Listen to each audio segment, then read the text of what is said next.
Partnership itu apa? Partnership itu adalah, kalau di bahasa Indonesia kan secara mudah, kalian bayangkan CV. Jadi CV itu nggak bisa kalau cuma satu orang yang punya. Ya minimal 2 orang atau lebih yang bergabung. Kalau di CV itu boleh bermacam-macam ya tipe bisnisnya. Bisa dagang, retail, bisa kalau mau jual jasa, servis seperti jual jasa akuntansi, pengacara, dokter juga bisa. Ataupun pabrikan juga bisa. Nah, apa sih keuntungannya kok kita akhirnya memutuskan untuk bekerja sama dengan orang lain gitu ya dalam suatu pembentukan badan usaha? Kalau kita sebut saja di sini, ini ada karakteristiknya CV. Nanti dari karakteristik yang saya sebutkan ini, ada yang menjadi kelebihan, ada yang menjadi kekurangannya CV tersebut. Misalnya kalau di sini kita perkenalkan dulu ada istilah Association of Individual. Yaitu tadi yang kita sebutkan, bukan lagi milik satu orang, tapi 2 orang atau lebih. Secara hukum di Indonesia boleh ya CV, kemudian itu juga diakui sebagai entitas akuntansi yang berbeda. Nah, keuntungannya kalau kita memilih mendirikan usaha dalam bentuk CV di Indonesia, sistem perpajakannya itu diperlakukan seperti orang pribadi. Jadi cara ngitungnya CV itu, CV-nya, perusahaannya secara badan usaha itu enggak kena pajak. Labanya CV itu bukan objek pajak, jadi nol, nggak usah bayar pajak. Nah, laba itu kalau dibagikan ke kantongnya para partner A, partner B, partner C, dan seterusnya, itu dihitungnya seperti pajak orang pribadi biasa. Terus dikatakan di sini ada istilah mutual agency. Apa itu mutual agency? Ya, karena kita bekerja sama dengan orang lain, kita harus sadar bahwa apa yang kita putuskan itu nyambung sama kondisi akibatnya itu nanti nyambung sama partner lainnya juga. Jadi kalau biasanya kita usaha sendiri, resiko kita ambil sendiri. Kalau atas keputusan kita semakin untung, ya untungnya kita nikmati sendiri. Kalau gara-gara kita salah ambil keputusan rugi, ya kita rugi sendiri. Kalau usahanya seorang diri. Nah, karena sekarang kita bekerja sama-sama orang, ya tentu saja konsekuensinya. Kalau ada satu partner yang benar ngambil keputusan jadinya tambah untung, ya partner lainnya ikut menikmati.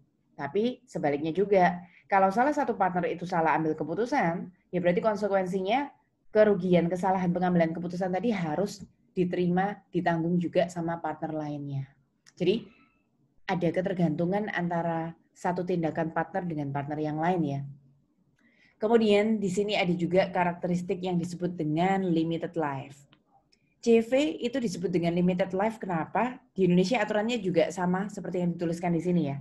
Dissolution atau pembubaran itu bisa terjadi ketika ada partner yang withdraw, mengundurkan diri, atau ada partner baru yang admit, masuk ke dalam CV. Nah, CV itu didirikan kan pasti harus membuat suatu akte pendirian di depan notaris. Kalau ada 2 orang yang memutuskan mendirikan CV ke notaris, 2 orang yang mau dissolution, bubar juga harus di depan notaris. Nanti 2 orang mau jadi tambahan, ada kongsi partner baru lagi 3 orang, itu juga harus di depan notaris. Nah, CV itu harus, kalau misalnya dari 2 orang mau bubar ya bubar. 2 orang mau jadi 3, yang 2 itu juga harus bubar dulu, nanti buka CV baru lagi yang namanya 3 orang. Jadi itu yang dimaksud limited life di sini.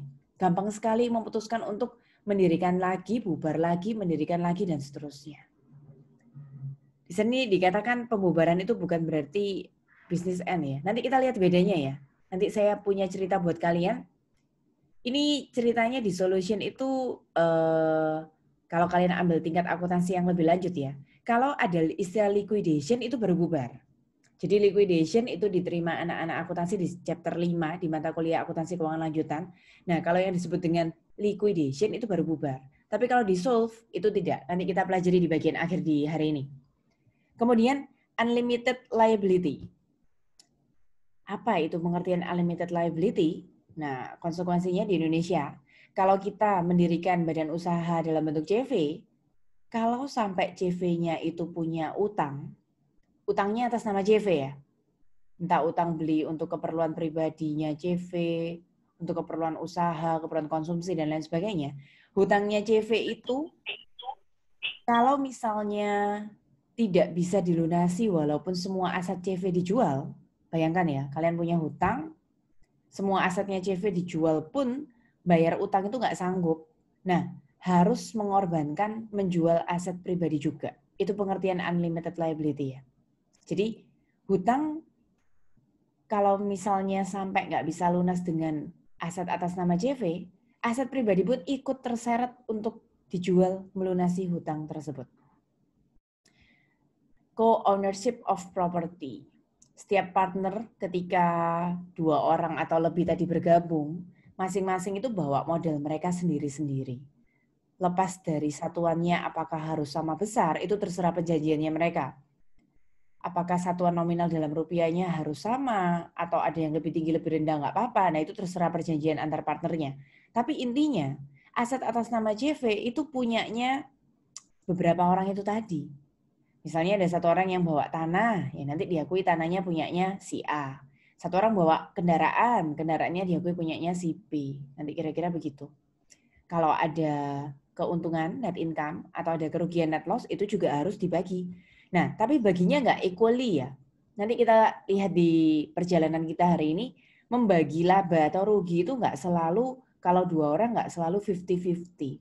Kalau 3 orang bekerja sama nggak harus masing-masing sepertiga, nggak harus. Nanti bisa ada agreement-nya di sana. Bisa ada perjanjian, mungkin ada si A yang kerja lebih keras, yang kalian dulu sebut dengan sekutu aktif, dia dapat gajinya lebih tinggi, daripada si B yang hanya sekutu pasif, misalnya hanya store modal saja tapi nggak pakai tenaga, misalnya begitu. Nah, dari karakteristik-karakteristik tadi, itu ada yang suatu kelebihan, ada yang suatu kelemahan. Misalnya kalau kita bicara pajak tadi itu ya keuntungan ya. Kalau kita nggak usah bayar pajak sebagai badan usaha, bayar pajak pribadi aja itu keuntungan. Mutual agency ini ya bisa untung bisa rugi ya, tergantung pengambilan keputusannya tepat atau tidak.